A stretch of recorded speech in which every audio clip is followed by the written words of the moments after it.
감사합니다. 가시지 않고 남으셔서 끝까지 들어주셔서 감사합니다. 말씀 한 구절 읽고 나누겠습니다. 데살로니가전서 4장 13절부터 17절까지 읽어드리겠습니다.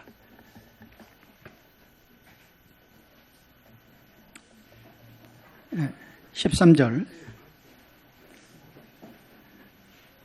형제들아, 자는 자들에 관하여는 너희가 알지 못함을 우리가 원하지 아니하노니 이는 소망 없는 다른 이와 같이 슬퍼하지 않게 하려 함이라. 우리가 예수께서 죽으셨다가 다시 살아나심을 믿을진대 이와 같이 예수 안에서 자는 자들도 하나님이 그와 함께 데리고 오시리라.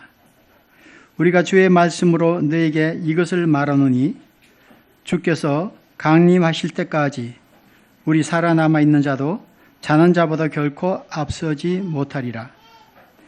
주께서 호령과 천사장의 소리와 하나님의 나팔 소리로 친히 하늘로부터 강림하시리니 그리스도 안에서 죽은 자들이 먼저 일어나고 그 후에 우리 살아남은 자들도 그들과 함께 구름 속으로 끌어올려 공중에서 주를 영접하게 하시리니 그리하여 우리가 항상 주와 함께 있으리라.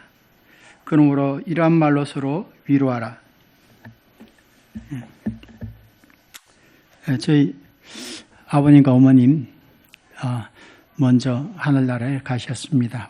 올해 전에 가끔 생각이 납니다. 그러나 우리에게 소망이 있기 때문에 위로가 됩니다. 오늘 주제를 말씀드린다면은 주의 재림이라고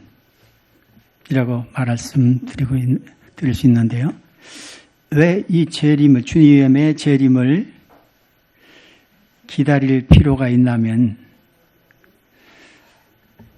우리가 의의 면류관을 얻기 때문에 그렇습니다. 신약성경에서 면류관 하면, 면류관 뭡니까? 2000년 전에 그 올림픽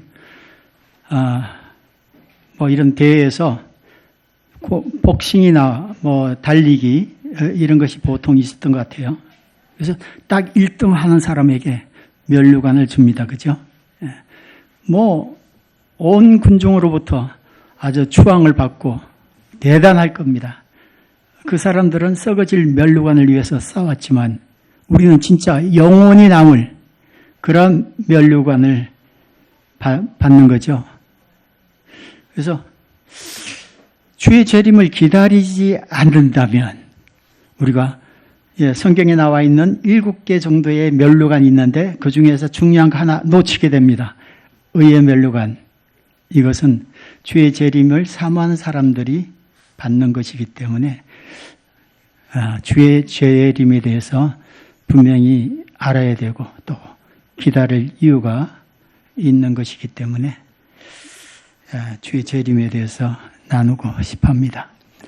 또 이런 재림에 대해서 또 앞으로 다가올 7년 환란이라든지 천년 왕국이라든지 이런 것을 말하지 않는다면은 이게 성경적인 욕구가 있는 배움의 욕구가 있는 젊은 사람들 또는 그런 사람들이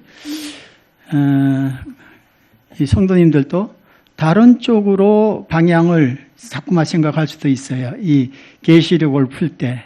그래서 이 부분을 말씀을 올바르게 전하지 않으면은 달리 해석하는 여러 가지가 있습니다. 그래서 이런 것에 혼란을 오게 할 수 있겠구나 이런 생각이 들어서 재림에 대해서 좀 생각해 봅니다.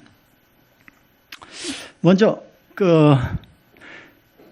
사회적 약자라는 소리를 좀 들어보셨습니까? 사회적 약자. 장애인들 사회적 약자죠. 그리고 다른 사람들도 많이 있습니다. 비교적 열등적인 위치에 있을 때 우리가 사회적 약자라고 이렇게 얘기하죠. 그리고 이 사람들을 위해야 된다 이렇게 하죠. 조금 더 나가가지고 사회적 피해자, 그런 사람들이 있죠. 사회가 다 그렇게 흘러가니까 나도 그렇게 흘러갔는데 이게 나쁜 거였어요.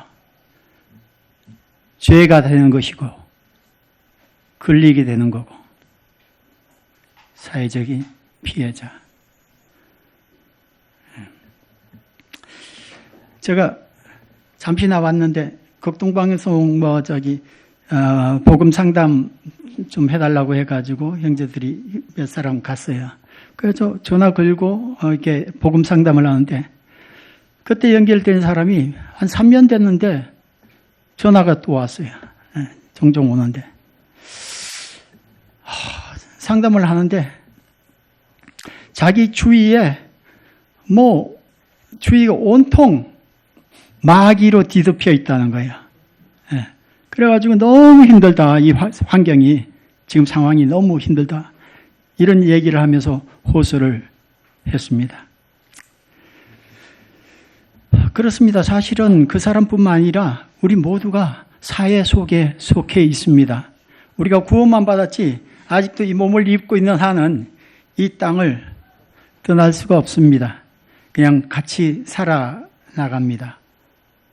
그러니까 이 마귀는 이 사회를 잡고 있는 거거든요. 공중권세 잡은 자, 마귀가 아주 계속해서 거짓말로 가리키고 있는 겁니다. 진리를 아는 것을 방해를 하는 것이요.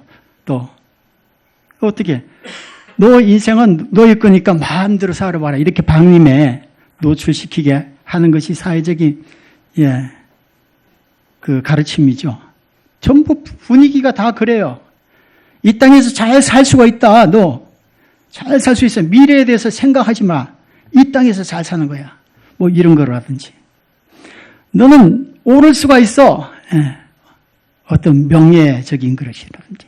이게 전부 이 사회를 가리키는 마귀의 짓이죠.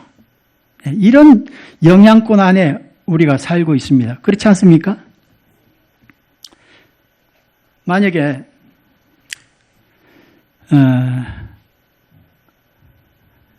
우리가 경건한 삶을 유지하기 위해서 수요일 날 한 2시간, 주일 날 3시간 이렇게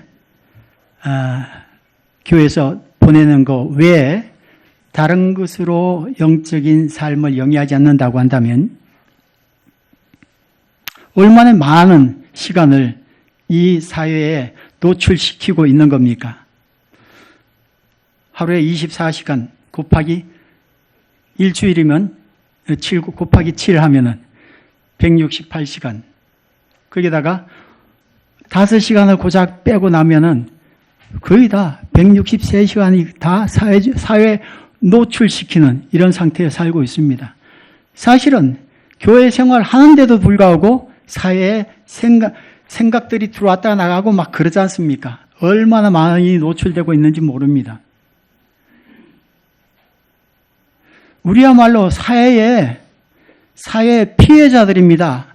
그러한 흐름 속에서 그냥 나도 쓸려가가지고 그렇게 살다 보니까 이렇게 됐어요. 사회의 피해자들이에요. 그래서 성도님들이 얼마나 살기 힘든지 모릅니다. 얼마나 많이 주님의 긍휼을 구해야 되고 얼마나 많이 주님의 용서를 구해야 되고 주님의 용서와 사랑이 아니면 살아갈 수 없는 이런 땅입니다. 그렇지 않습니까?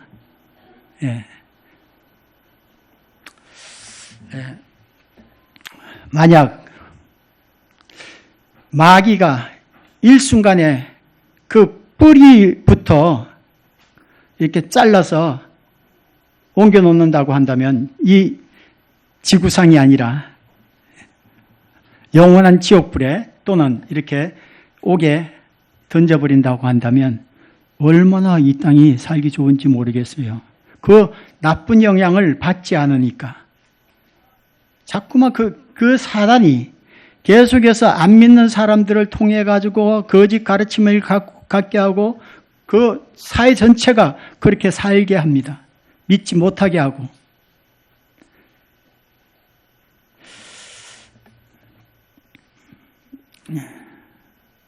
그런 세상이 있으면 얼마나 좋습니까? 더군다나 그 마귀가 없는 세상, 다시 말하면 어떤 죄에 영향을 주지 못하는 이런 상황에서 예수님께서 통치하신다면 얼마나 더 놀라운 공간이 되겠어요. 정말 그거보다 더 기쁜 영광된 참 이런 삶을 살 수가 있을까요? 천국이죠. 그렇게 된다면, 마귀가 없고 주님이 다스리신다면. 성경은 그때가 반드시 있다 이렇게 말씀하고 있습니다. 그때가 반드시 있다. 언제요? 천년 왕국 시대에. 아주 성경에 분명히 여러 번 천년 여러 번 천년 왕국 시대에 그렇게 될 것이다 이렇게 말씀하고 있습니다. 우리가 믿고 천국에 가고 끝나는 게 아니고 사실은 영원한 천국 가기 전에 천년 왕국을 거칩니다. 이게 놀라운 복이에요. 이거. 놀라운 유로의 시간입니다.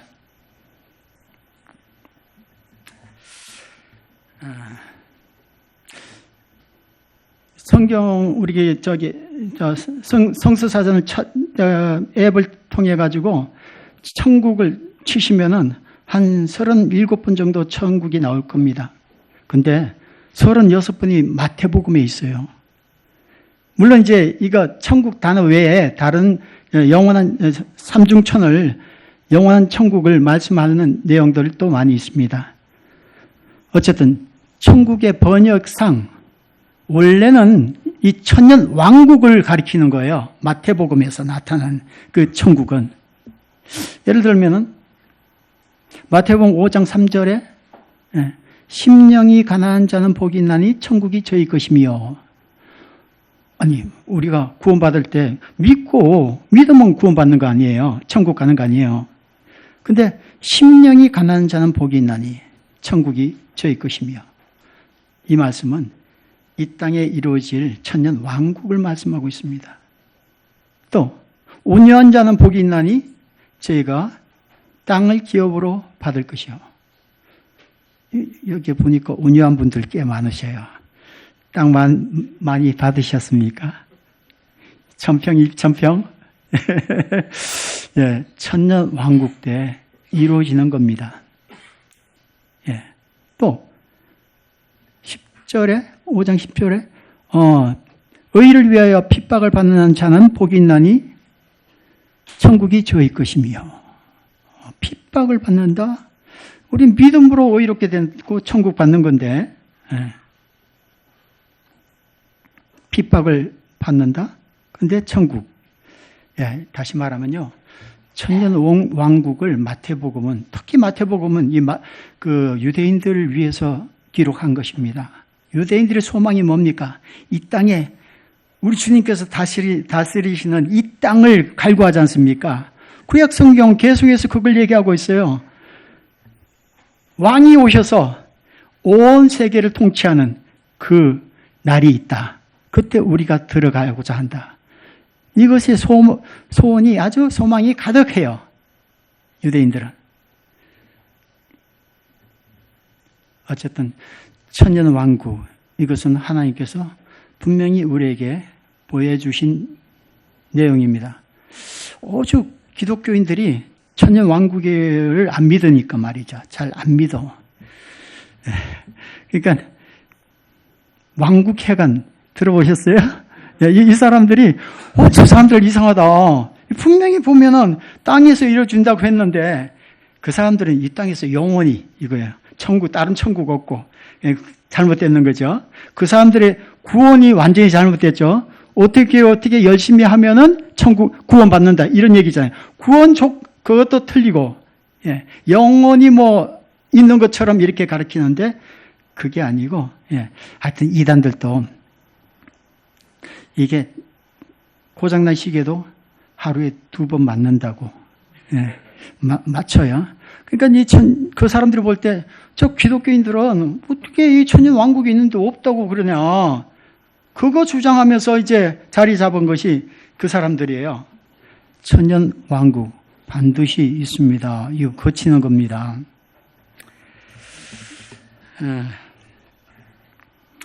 그 신약 성경을 27권을 우리에게 주셨습니다.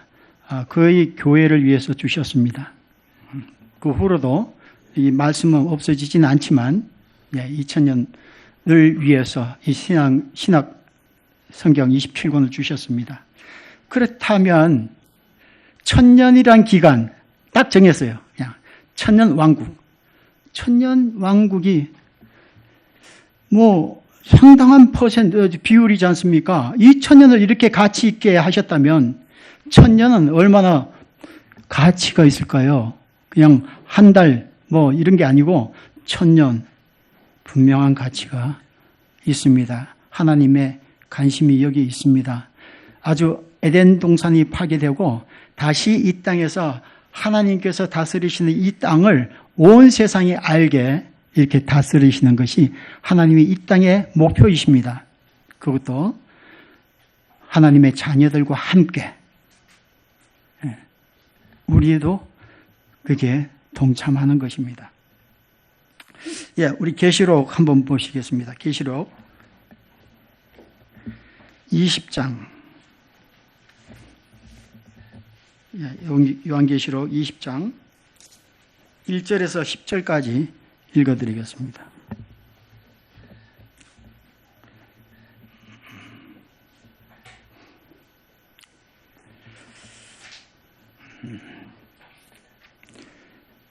또 내가 보매 천사가 무저갱의 열쇠와 큰 쇠사슬을 그의 손에 가지고 하늘로부터 내려와서 용을 잡으니 곧 옛 뱀이요 마귀요 사탄이라.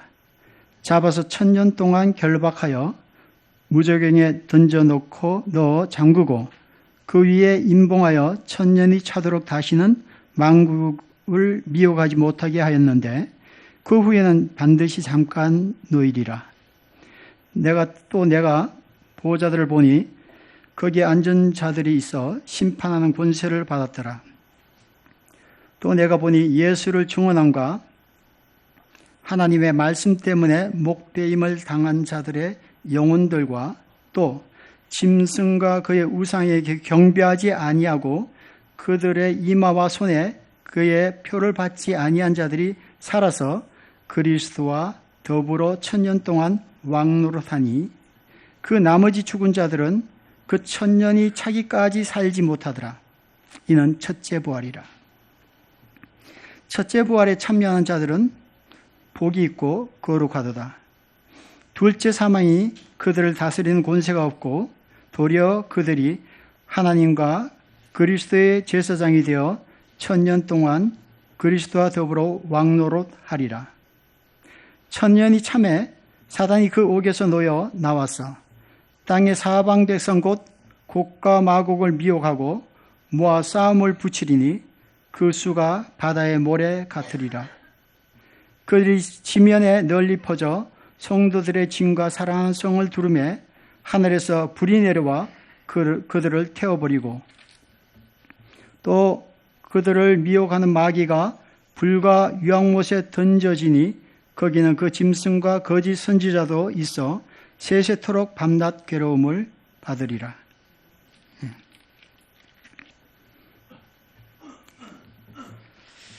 여기 1000년이란 단어가 이게 한 6번 나오는 것 같아요.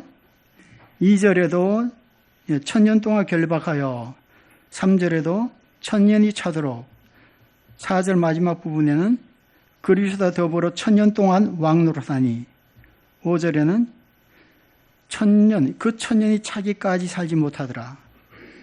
6절에는 그 하반절에 1000년 동안 그리스도와 더불어 왕노릇하리라. 7절에 천년이 참해. 이렇게 아주 분명하게 천년을 기간을 말씀하고 있습니다.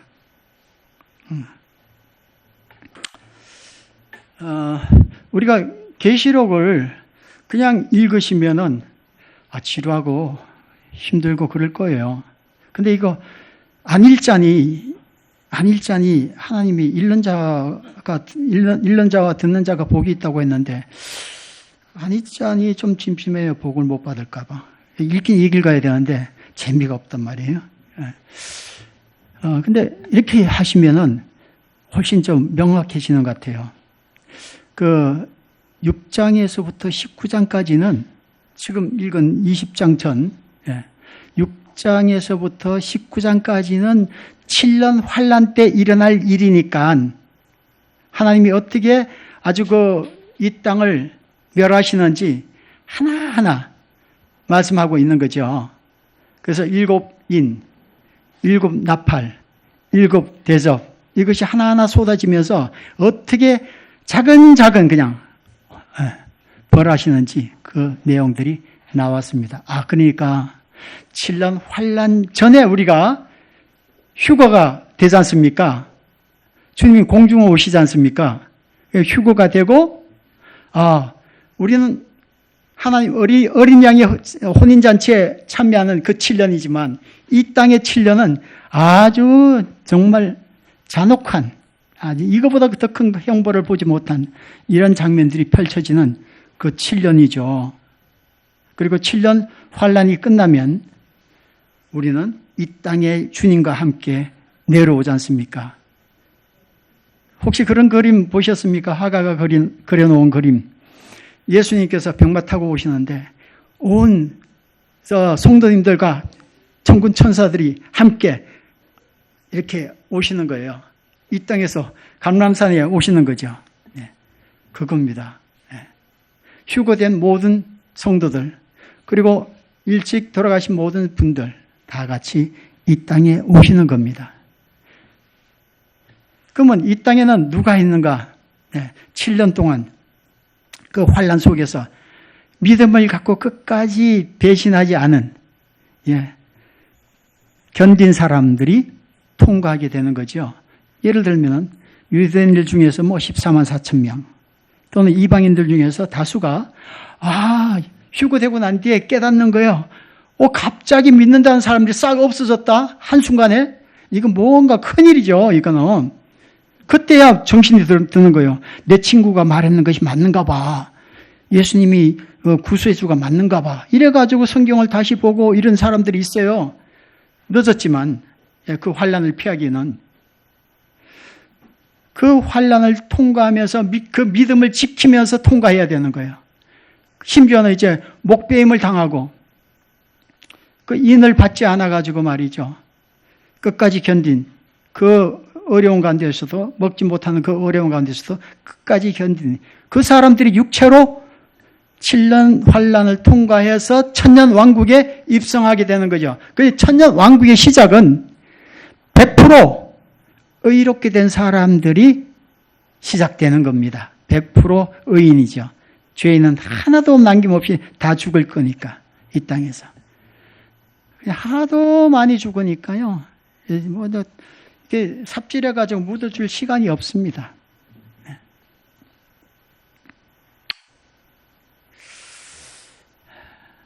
성경은 그걸 말씀하고 있습니다. 7년 환란이 오기 직전에 우리가 주님을 공중에서 맞이한다. 그걸 우리가 주님의 공중재림이라고 얘기하죠. 그리고 7년 후에 예수님과 교회가 함께 이 땅에 내려올 때 이것을 지상재림이라고 이렇게 얘기합니다. 그리고 지상재림해서 또 이 땅에서 겨우 살아난 사람들이 의인이 이제 1000년 동안 왕노릇합니다. 그럼 누구가 종노릇할까요? 다 의인인데 이 땅에 통과한 사람들이 결혼해서 아이를 낳을 거 아닙니까? 무드셀라가 몇 살까지 살았어요? 969살? 예. 계속 아이를 생산할 겁니다. 예. 다시 말하면 이 땅에 의인이 환난을 통과한 육체로 통과한 사람들이 결혼해서 아이를 계속 놓을 겁니다. 그 아이들은 아담의 후손이에요. 죄인이죠. 죄의 유전을 타고 내려오는 거죠. 예, 그 아이들이 결혼해서 또 아이를 놓을 거고 천년 동안. 예, 그러니까 이 땅에 믿지 않는 사람들이 얼마나 또 많이 생산되겠습니까? 이해되시죠? 예, 그렇습니다. 예, 그래서 제가 그 고린도전서 말씀 읽어드리는 것이 그겁니다. 잠자는 자가 먼저, 예, 우리가 휴거되기 전에 잠자는 자가 먼저 육신으로 올라갑니다. 그리고 우리 믿는 사람이 올라가고, 예, 구약 성도들도 다 올라가는 휴거되는 거죠. 근데 우리가 이 땅에서 죽으면 바로 영혼은 천국 가는 거죠. 육체는 여기 있다 할지라도 그날에 결합할 겁니다. 신령한 몸으로 다 변할 겁니다. 네, 그렇게 됩니다.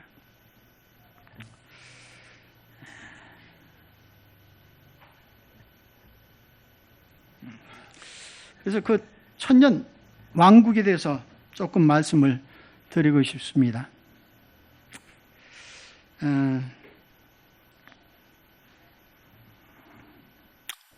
천년 왕국 동안에요, 그 하박국에는 이런 말씀이 있습니다. 주의 영광을 아는 지식이 온 땅에 가득하리라, 이렇게 말씀하셨습니다. 그 천년 왕국 때는요, 아예 사단이 결박을 당해가지고 옥에 갇혀있기 때문에 천년 동안 어떤 그 유혹이나 거짓 가르침을 할 수가 없는, 영향을 줄 수 없는 이런 상황인데 주님이 다스리십니다. 그리고 믿는 사람들에게 성령님이 이미 들어가 계십니다. 그때 주의 영광을 아는 지식이 온 땅에 가득하기 때문에 누가 이렇게 한 사람이 나와서 가르치고 이러지 않아도 성령으로 그냥 바로바로 압니다. 그냥. 예. 아주 주의 영광을 아는 지식, 어떻게 하면 주님께 영광스럽게 되나 할까 하는 지식은 이미 다 갖추어져 있어요. 충만하니까, 아주 그냥 널려 있으니까. 이런 내용이 나옵니다. 그래서 주님 앞에 아주 뭐 어떤 유혹도 받지 않은 상태에서 아름다운, 정말로 거의 완벽한 상태에서 예배를 드리는 거죠. 근데 스가랴서에는 이런 말씀이 나옵니다. 만약에 어떤 아들이 거짓 예언을 하면은 그 아비가 그를 죽일 것이다, 이런 내용이 나옵니다. 다시 말하면요, 이제 천년 왕국 때는 다 100% 의인이 이제 시작되는데, 근데 생산되는 아이들은 죄의 유전을 타고나고 믿지 않는 거예요. 예수님이 다스리는 천년이기 때문에 부족함이 없을 텐데, 예. 그러니까 안 믿어도 된다고 생각하는 거예요, 그냥. 예. 이렇게 편한데, 이렇게 좋은 세상인데, 뭐, 믿어서 다를 게 없네. 역시 천년의 왕국 때도 믿어야지 의롭게 되는 건데, 예수 그리스도의 피로 의롭게 되는 건데, 그들은 믿지 않습니다. 그래서 그런 사람들 중에서 혹시 거짓 선지자가 나와가지고 이것이 하나님의 예언이라고 얘기 떠들면 금방 사람들이 다 알아요. 저게 거짓이구나. 하나님의 영광을 아는 지식이 충만한 사람들이 보면은 금방 거짓을 알죠. 그 애비가 아들을 죽일 것이다, 이런 내용이 나옵니다. 그러니까 천년 왕국 때는요, 어떤 속임이라든지 거짓이라든지 사단의 영향을 받지 못하는 이런 시대입니다. 아마 그렇게 죽임을 당하는 사람은 아이고 저 믿는 사람들 때문에 믿지 않는 사람이 핍박을 받네, 이럴지도 모르겠어요. 그리고 속으로 아주 믿지 않고 속으로 꽁그리고 발톱을 감추어서 언제든지 일어날 준비를 할 수 있는지도 모르겠어요. 그러니까 천년 마지막 때에 잠시 마귀를 풀어놓으니까 확 마귀 편에 달려들어가가지고 같은 편이 돼가지고 연합해가지고 예루살렘 성을 공격하고 믿는 사람들을 공격하고 이러는데 하나님께서 단숨에 그냥 다 죽여버리지 않습니까? 예, 이런 일이 있을 것이다. 예, 그 천년 왕국 때는 광야에 샘물이 솟아날 것이다, 그 환경이 너무 지금하고 다를 겁니다. 사막에는 시냇물이 흐르고 또 아이들과 사자가 뛰어논다 할지라도 물지 않고 또 온전한 몸을 갖게 됩니다. 귀가 안 들리는 사람은 귀를 다 낳게 되는 거예요. 아마 그때는 단일 정부이기 때문에 예수님이 굉장히 사인하시느라고 바쁘실 것 같아요. 이 땅에. 여러 120개국 이게 아니고 한 정부, 예수님이 왕의 왕이죠. 사인할 것도 굉장히 많으실 텐데 금방 처리하실 겁니다. 그의 능력으로. 그리고 아주 어디 다리가 아픈 사람이 있으면은 언제 나타나셨는지 가까이 오셔가지고 그에 낫게 하시고 눈뜨게 하시고 기머리 낫게 하시고 어디 아픈 사람 건강하게 하시고 이러실 겁니다. 아주 다리가 아픈 사람은 사슴같이 팔짝팔짝 뛴다고 이렇게 나와 있으니까요. 구약성경에 거기 다 나와 있습니다.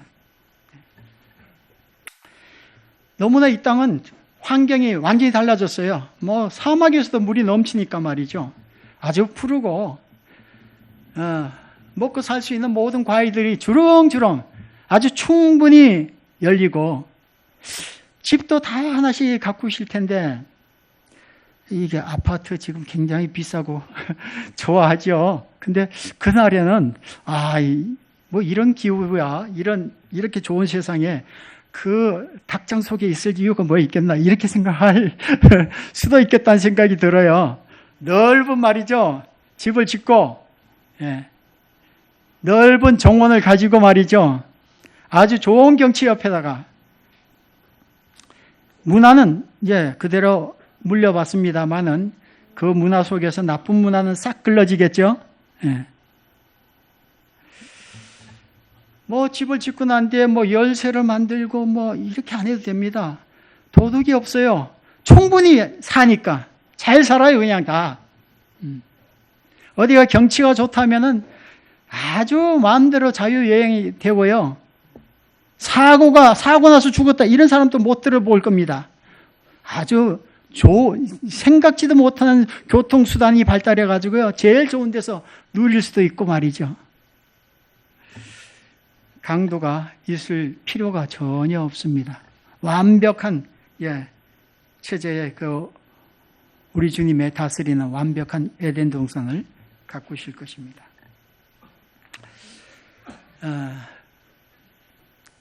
수명은 얼마나 기냐? 1000년. 그 위에 우리는 또 영생이 있지만 1000년이고 또 이 땅에 육신으로 통과한 사람들은 나무의 수명과 같다고 했으니까 상당히 오래 살 겁니다. 근 1000년. 일찍 가는 사람도 있을 수 있다고 생각됩니다만은 나무의 수명과 같다.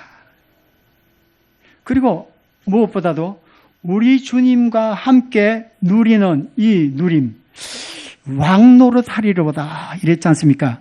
각 성도님들이마다 고을고을 다 관리하는 하나의 감독자 또는 작은 왕으로서의 역할을 합니다. 예수님께서 딱 말씀하시면 그걸 다 일제히 전달하고 그리고 그 누림이 얼마나 큰지 모를 겁니다.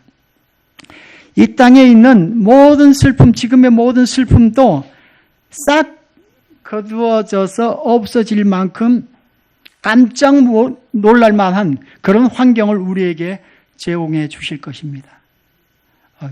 믿어지십니까? 하나님은 상당히요, 이 천년 왕국에 대해서 관심이 사실은 많았습니다. 그 사람들이 잘 몰라서 그렇지. 천년 왕국 때 우리에게 큰 위로를 해 주시고 보상해 주실 겁니다. 이미 7년 동안 하늘에서 우리가 어린 양의 혼인잔치 때 큰 상급을 받았지만 또 이 땅에서 그런 것을 보고 영원한 천국으로 가는 겁니다. 제가 필리핀에 가 있는데 한 시간 거리 저기 높은 지역이 있어요. 높은 위치가 그 산처럼 이렇게 높은 지역이 있는데 거기는 시원한 바람이 불어요. 우리 있는 데서 너무 더워요. 바람도 안 불고 그냥 더울 때는 엄청 덥고 비는 6개월 내리고 뭐 이런 거 있는데 저기는 살기가 괜찮은 동네가 있어요. 거기 한번 가봤더니 예전에 차관 했는가 봐요. 차관. 그 동네 한국 사람들이 모여 살아요. 이렇게 은퇴하신 분들 골프나 치고 이렇게 다니는 거죠. 차관님이에요. 그게 정말 나이가 엄청 됐는데도 차관님 끝까지 그게 굉장히 명예예요. 명예. 하기야 동두천 제가 있는데 요즘 동두천에 어떤 분이 동장님 그래요. 85대 분이신데 그분한테 항상 동장님. 옛날엔 동장도요 꽤 끝발이랄까. 하여튼 그런 게 있었습니다. 아주 단어를 잘못 써서 죄송합니다. 하여튼 그 옛날에는 그거 동장해도요 상당히 했습니다. 아직도 동장님이에요. 근데 그날 우리가 천년왕국 때는 이런 게 아닙니다. 그저 5년짜리 뭐 차관 해먹고 요즘 장관도 뭐 5년 못 해먹죠. 막 2년 하다가 쫓겨나고 1년 하다가 쫓겨나고 뭐 그렇지 않습니까? 그래도 하여튼 나오면은 끝까지 붙는 게 장관이에요. 그렇지 않습니까? 그런데 그날에는 우리가 아주 모든 사람들이 존경하고 높여주는 그런 작은 왕으로서의 역할을 하는 겁니다. 조금 기대를 하셔야 될 텐데. 왜 그러냐면요. 이 기대가 적으면은 우리가 주님의 재림을, 지상 재림을 기다리는 게 적어질 수가 있기 때문에 그렇습니다. 주님의 재림을 기다리십니까? 예, 기다리십니다. 근데 무엇 때문에 기다리세요? 우리 휴거만 기다리십니까? 주님과 함께 내려와서 이 지상의 재림에 오셔가지고 같이 통치하면서 그 모든 주의 능력과 그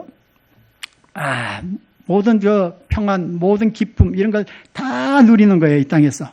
그걸 보고 영원한 천국으로 가는 겁니다. 천년 동안 그걸 보고.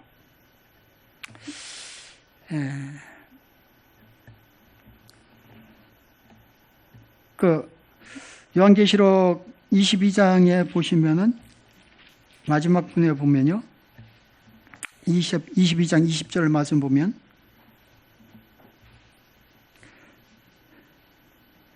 이것들을 증언하신 이가 이르시되 내가 진실로 속히 오리라 하시거늘 아멘 주 예수여 오시옵소서.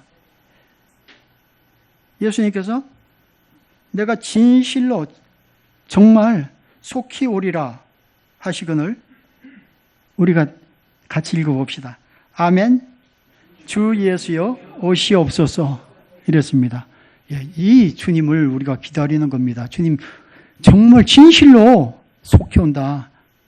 우리가 아멘 주 예수여 오시옵소서 하고 간절히 기다리는 그 사람에게 의의 면류관을 주겠다고 약속하셨습니다. 디모데후서 한번 보시죠.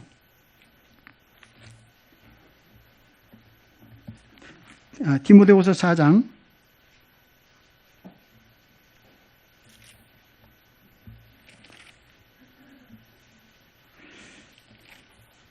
디모데후서 4장 8절.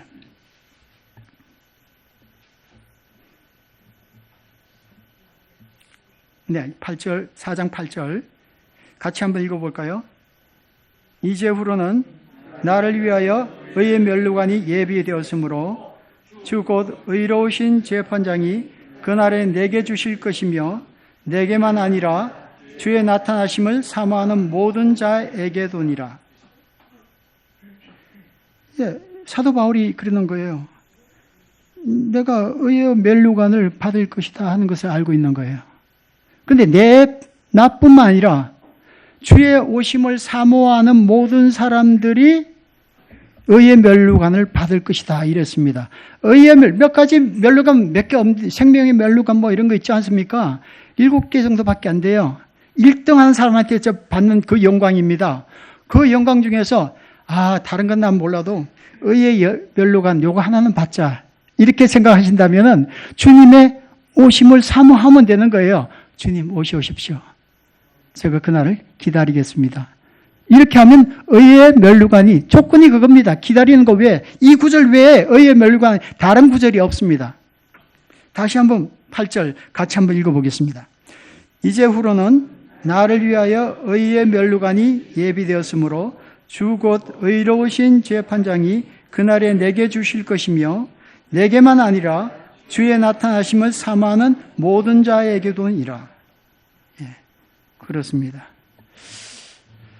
정말 그 천년은 우리 눈물을 이렇게 씻겨주기에 충분합니다마는 영원한 새하늘과 새 땅을 이제 바라보면 그때 완벽하게 이제 씻어 주실 것입니다.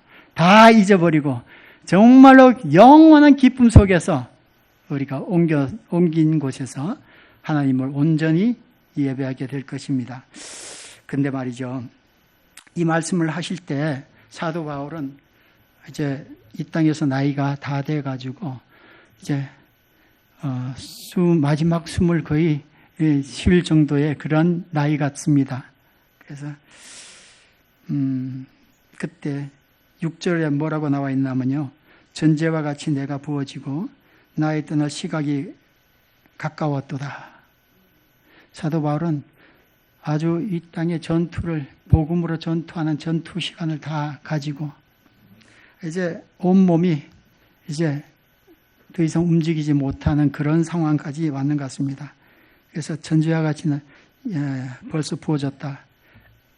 예수님이 이전에 양들을 잡아가지고 그 하나님께 예배 드릴 때 그 바위 위에 올려놓고 죽여서 바위 위에 올려놓고 그 기름을 쫙 붓고 난 뒤에 불을 붙이지 않습니까? 그거와 같이 나는 이제 내 몸에 그 기름을 부은 상태다. 곧 태워져서 하나님께 예배 드리고 끝내는 이런 상황이다. 그때 이 말씀을 하신 것이죠. 7절 말씀 보시면요. 나는 선한 싸움을 싸우고 나의 달려갈 길을 마치고 믿음을 지켰으니 이 땅이 싸움터라는 것을 사도 바울은 알고 있었습니다.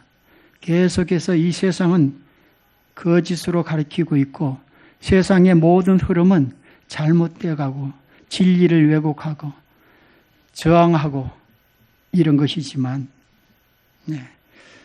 사도 바울은 이 복음으로 이 하나님의 말씀으로 싸워 나갔습니다. 그래서 나는 선한 싸움을 싸우고 이렇게 했고요. 나의 달려갈 길을 마치고 그냥 끝까지 달려가야지 월계수를 받지 않습니까?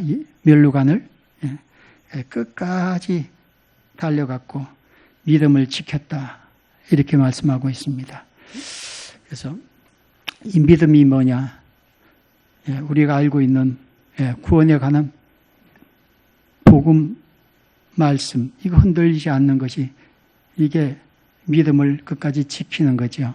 제가 오전 말씀에도 말씀드렸습니다만 그런 선교사님들이 복음을 깨닫지 못하니까 자꾸만 뭘 선행을 통해 가지고 구원받는 것으로 알고 있었고 다른 사람들한테도 그렇게 가르쳤을 겁니다. 그러니까 우리가 가지고 있는 일반으로 가지고 있는 이 구원이 다른 교계에도 다 일반으로 알고 있을 것이다. 그게 아니라니까요. 다 많이 변질됐어요. 그래서 믿음을 끝까지 사수했다, 지켰다 하는 것은 이 복음을 끝까지 잘 보존하면서 그걸로 승리했다, 전쟁했다 이런 얘기고요. 우리가 가지고 있는 이 교리가 참 중요합니다. 왜 사람들이 우리가 보고 있는 초대교회 그 하나님께서 정말 사랑하는 그 교회의 모습을 발견하지 못하느냐? 어떤 그 장로교면 장로교, 감리교면 감리교 그 지붕 아래에서 그걸 보니까요 안 보이는 거예요. 객관적으로 볼 수 있는 눈이 없죠. 제가 5년 전에 맹장이 터질 것 같아가지고 그냥 나왔습니다.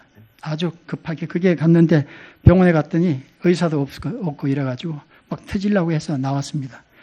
나왔더니 그 코로나예요. 그래서 15일 동안 격리를 당했는데 15일 격리했는데 여기 그렇게 아프던 게 없어졌어요. 나와버렸어요. 그래서 왜 주님이 나오게 하셨을까? 이러고 있는데 제 누님한테 전화가 왔어요. 여기 침례교 목사님한테 이제 뭐 예배당 막 이제 다 짓고 이제 막 시작하려는 그런 곳인데 그 목사님한테 내 동생이 여기 선교사인데 이거 나왔다 이러니까 정심을 대접하고 싶다고 하는 거예요. 그래가지고 나한테 전화 왔는 거예요. 그래서 그래 정심 먹으러 갔죠. 저 김포 쪽에. 예. 그 식당에 딱 가가지고 앉자마자 뭘 물고 나오면 저한테 어디 교파요? 이거부터 묻는 거예요. 어디 교파요? 그래서 제가 길게 설명하면은 수상하게 여길 거고. 그래서 생각한 것이 이분이 미국에서 한 40년 동안 뭐 목회도 하고 이랬다고 왔다는 것을 내가 알고 있어요. 그래서 얼른 브래드린입니다. 그러니까 미국에서 아주 좋은 교회로 알고 있어. 예. 그래서 그게 통과가 되는 거예요. 그리고 제가 밥 먹으면서 침례가 참 중요합니다. 침례교 목사님이니까. 예, 침례가 이렇게 중요한데 다른 사람들 잘 모른다고 이렇게 안타까움을 제가 표현했죠. 그러니까 딱딱 맞은 거예요. 그러니까 저한테 주일날 말씀 한번 전해주겠냐고. 자기 뭐 6명 정도 있는데 그래, 그러겠다고. 그래서 딱 갔는데 그렇게 앉아 있어요. 예배당은 뭐 그런 대로 잘 지었고 제가 다른 거 할 게 없더라고요.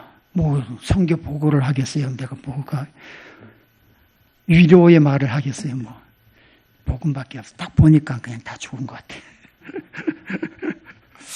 그래서 제가 복음을 꽝꽝 뭉쳐가지고 아주 1시간 내에 꽉 이렇게 터뜨렸습니다. 그랬더니 뭐 좀 반응들이 약간 얼굴의 표정이 그래요. 저런 게 있었나 하고는 다 그래요. 좀. 그리고는 이제 헤어졌는데 또 전화가 왔어요. 한 2주 만인가 전화가 왔어요. 한 번만 더 전해줄 수 없냐고. 예, 알겠습니다. 또 주일날 복음밖에 없어요. 전했는데 그 부목이 될 가능성이 있는 사람이 있는데 그 사람이 끝나고 바로 나한테 손잡고 이게 복음이었는데 자기가 10년 동안 이 주위의 교회들은 다 다녀봤다는 거예요. 10년 동안. 목사님이 이 복음을 얘기한 사람이 한 사람도 없었다는 거예요. 이 주위의 교회는. 이게 복음인데 그 사람이 그렇게 얘기하는 거예요. 그리고 조금 헤어졌는데 목사님이 또 한 번 부르는 거예요. 또 한 번 전해달라고. 그래서 이번에는 제가 그 다른 주제로 말씀드려 줄까요? 그러니까 아니 그걸 전하라는 거예요. 그래서 제가 또 복음을 전했죠. 목사님이 얼굴이 이제 조금 펴지는 거예요. 이게 복음이 맞다고 싶은 거예요. 그래서 하여튼 1년 동안 그 복음 작업하고 또 이제 어떤 교회가 진짜인지 이 초대교회의 교리에 대해서 우리가 발견한, 우리는 어떻게 발견했습니까? 이 교리를. 아예 객관적으로요, 다 뜯어놓고 보자. 이거 뭐 어떤 틀 안에 갇혀서 보는 게 아니라 정말 그냥 객관적으로 한번 살펴보자. 뭐가 제일 중요한지. 이렇게 해서 잡아보니까 다 나와 있어요. 초대교회 어떻게 행했는지. 그거 그대로 이제 우리가 그렇게 예배를 드리고 있지 않습니까? 대부분 교회를 가보세요. 많잖아. 어디 가고 말이죠. 뭐 멋진 설교 한번 들으면 잘한다고 이렇게 하고 그게 몰려들지 않습니까? 또 더군다나 축복의 어떤 말씀이 있으면. 예, 그렇습니다. 이 얘기는 뭐예요? 주님께서 몇 번이요 당부한 똑같이 하나를 통해서 나를 기념해달라고 예배해달라고 이렇게 부탁했음에도 불구하고 아이고 주님 그거는 가만두세요. 그건 놔두고요. 우리가 얼마나 그 멋있는 성가대가 있는데요. 우리가 얼마나 크게 잘 부르는데요. 뭐 다른 걸로 이게 제일 중요한 이거 빼놓으면 뭐 있습니까? 아 그건요 1년에 한두 차례 해드릴게요. 이런다면 우리가 그 효자입니까? 아니죠. 설사 구원 받았다 할지라도 잘못된 길을 가고 있는 거죠. 예. 그래서 이분이요, 침례 교단에 얘기를 했어요. 나 탈퇴하겠다. 탈퇴했어요. 탈퇴하는 날에 그냥 그게 목사들 뭐 회장 막 전화하고 계속 전화하고 그거 이단에 넘어가는 거다 막 얘기하고 그래서 목사들 둘이 찾아와가지고 뭐 안 됩니다. 절대 안 됩니다. 막 이러는데 아유 내가 보니까 이게 맞아. 저기 두말할 것도 없다고 딱 끊어버렸어요. 그리고 5년째 모임을 이렇게 이분은 항상 이게 공부하는 자세가 됐어요. 아주 어린아이처럼 공부해요. 침례받을 때 모든 것을 저기 버릴 수 있습니까? 목사 타이틀 다 내려놓을 수 있겠어요? 우리 형제고 자매입니다. 그리고 또 배운 거 다 이렇게 내려놓을 수 있겠습니까? 예. 그래서 제가 침례를 준 거예요. 어쨌든 이분이 이렇게 어린아이처럼 잘 받아들이고 맨날 읽고 이 사람이 얼마 전에 갔더니 그러는 거예요. 내가 형제교회 소위 말하는 형제교회 안 들어왔으면 어떻게 할 뻔했냐고. 어떻게 이렇게 퍼즐을 맞추는 것 같이 착착 맞는다는 거예요. 아니 그때는 침례교 틀 안에서 보니까 이게 안 보였는데 아주 볼수록 이게 짝짝 맞는 퍼즐이라는 거예요. 이렇게 해서 하나님을 영화롭게 해야 되는데 그 구조가 잘못된 이런 건물 아래에 있으면 불안해서 어떻게 삽니까? 결과도 좋지 않을 거고. 우리가 가지고 있는 이 진리, 교회의 진리, 이것은 정말 객관적이면서도 설사 구원 안 받은 사람이라 할지라도 자세히만 살펴보면 이 문맥만 잘 훑어봐도 이게 나옵니다. 내용들이. 1인 목회자가 제일 문제예요. 1인 목회 하는 거 있죠? 예. 그러면 다른 사람들은 다 병신도고 병신. 그렇게 피동적으로 생활할 수밖에 없는 거예요. 1인 목회 제도가 그렇습니다. 우리는 다 형제고 성령으로 언제든지 이렇게 예배드리고 말씀 전하고 있고 교제 나누고 아주 이렇게 되는데 그게 큰 문제예요. 어쨌거나 사도 바울은요. 이 주님의 오심을 기다렸지만 그 전에 사도 바울은 나는 이 선한 싸움을 다 싸웠다. 그리고 달려갈 길을 마쳤다. 그리고 믿음을 지켰다. 이랬습니다. 복음 또 우리가 가진 초대교회의 그 교리들 이것은 정말로 영원히 남을 가치가 되는 것이죠. 하나님의 상급이 우리에게 있습니다. 감사합니다.